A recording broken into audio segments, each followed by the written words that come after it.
If I started this video with saying, welcome to YouTube, this is my YouTube channel, and today we're going to be learning about don't start your speech like this, but do this instead.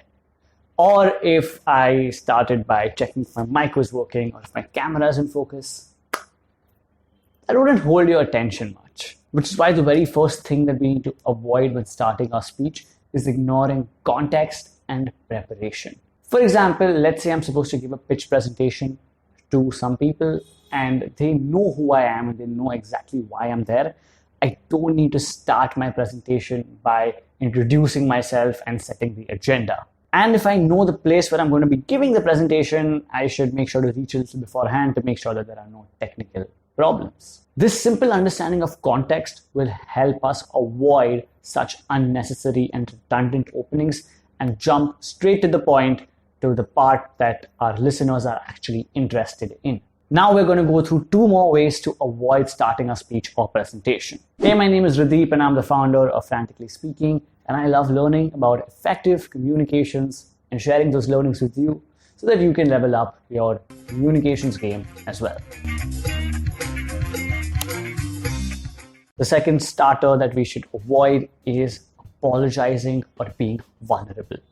We've seen so many people come on stage, and I've been guilty of this. You might have been guilty of this as well, where we go on stage and we are obviously nervous and we start by addressing our nervousness. We start by saying, I'm sorry, I'm a little nervous today.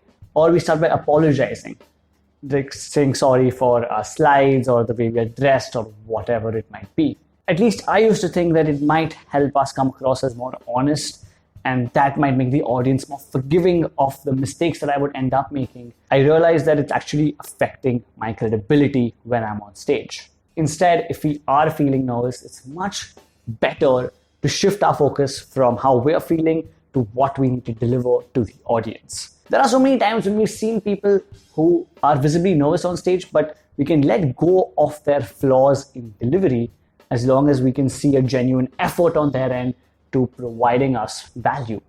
And that's exactly what we should aim to do as well, which will help us avoid an opening of vulnerability or apologies. And the third ending that we need to avoid is to simply not be boring.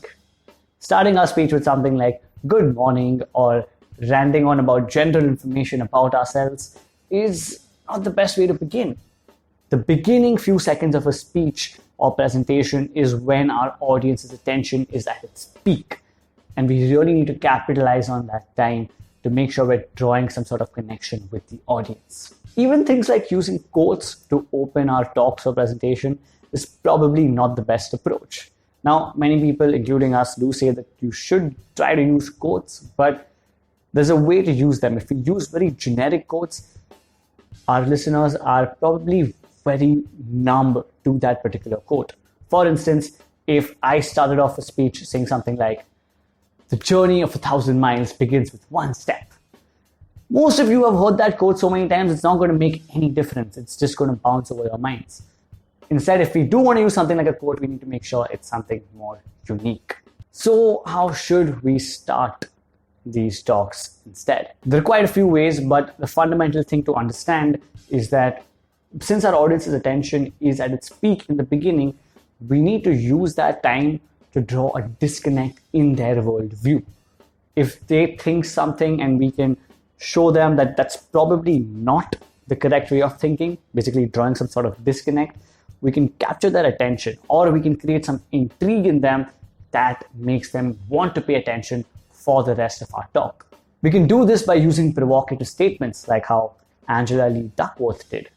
When I was 27 years old, I left a very demanding job in management consulting for a job that was even more demanding, teaching. Or we can start with shocking facts or information like Jane McGonigal. I'm a gamer, so I like to have goals.